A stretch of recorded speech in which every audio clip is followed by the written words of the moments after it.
এসে মানে সুমাইয়াকে দিয়ে যে ভিডিও করা হচ্ছে এইগুলো আসলে নায়িকা হবে তো কদিন পরে, এজন্য আর কি এই ভিডিও করা হচ্ছে। দেখেন সুমাইয়াকে নিয়ে আরো দারুণ দারুণ ভিডিও করা হচ্ছে, যে সুমাইয়ার ডান্স দেখেন, ঝাঁকি দেওয়া, ঝাঁকানাকা, আবার সুমাইয়া যে ফকিরের গ্রুপে ভিক্ষা করতেছে সেখানে দেখেন তার এই যে ক্যামেরাম্যান, তার যে ক্যামেরা অ্যাঙ্গেল এত সুন্দর, সে যে এত সুন্দরভাবে ক্যামেরা ধরতে পারে, এত সুন্দরভাবে মানে জায়গা মতন ক্যামেরা নিতে পারে, এজন্য তাকে আসলে অস্কার দেওয়া উচিত, তাকে পুরস্কার দেওয়া উচিত। আর এই পুরস্কারে তিনি কিন্তু এই পুরস্কারটা পেলে তিনি নোবেল পুরস্কারও পেতে পারেন।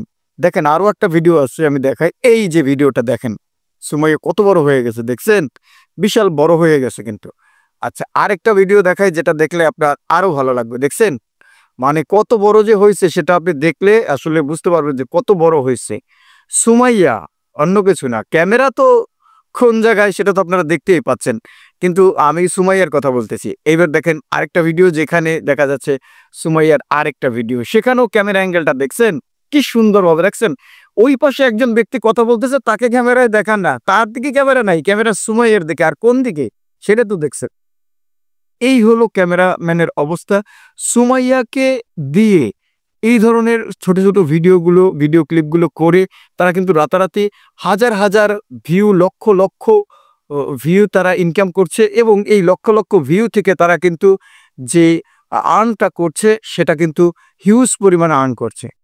আর ক টাকাই বা এর বিনিময়ে সুমাইয়া পাচ্ছে।